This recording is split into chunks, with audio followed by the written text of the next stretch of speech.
Hello, welcome to Shifted Stories. Now, let's get started. I never imagined that one careless conversation could destroy a marriage that had lasted 10 years. If I had known my husband was standing just a few feet away, I would have never said those words. Or maybe I would have said them differently, more gently, with more compassion. But in that moment, I spoke honestly, and honesty came with a price I wasn't prepared to pay. I don't think I ever really loved him. Those words slipped from my mouth during a phone call with my sister. I was pacing barefoot across the kitchen floor, my phone pressed against my ear, believing I was completely alone. My husband, David, was supposed to be at work. I had no idea he had come home early. For months, my marriage had felt empty. David and I were still living under the same roof, but emotionally, we seemed miles apart. We rarely argued, but we rarely laughed either. We had become two polite strangers sharing responsibilities instead of two people deeply in love. My sister listened patiently as I poured out my frustrations. "He's such a good man," she reminded me. "He's loyal, dependable, and he always puts you first." "I know," I replied with a tired sigh.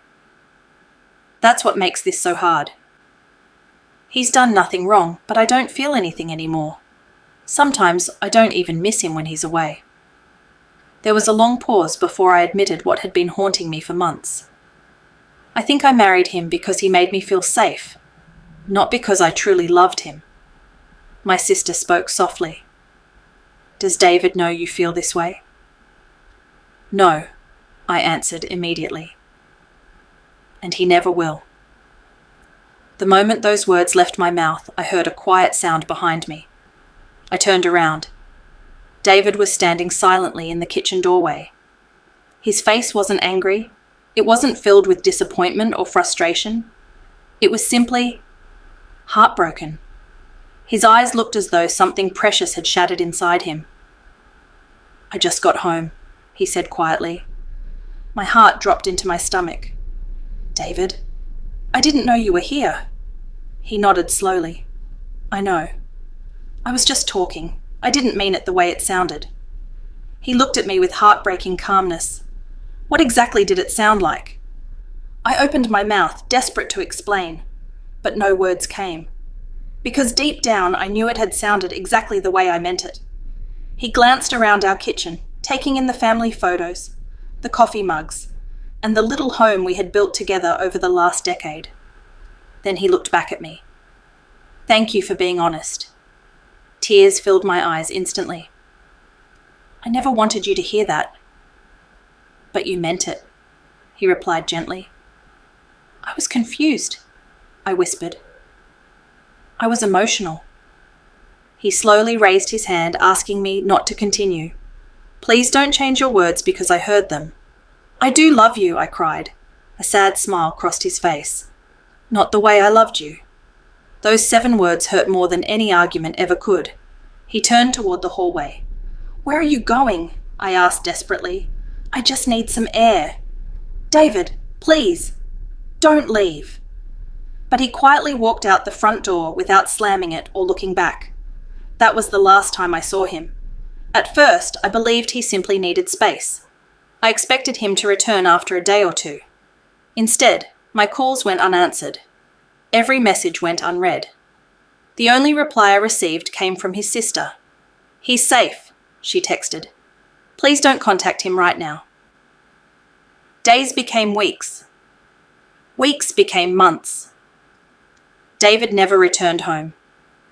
Later, I learned he had accepted a job in another state, an opportunity he had previously rejected because he didn't want to leave me behind. Now he had nothing keeping him. Living alone in our house forced me to notice everything I had taken for granted. The coffee he used to make every morning exactly the way I liked it. The small notes he occasionally left on the refrigerator. The way he remembered every important date without needing reminders.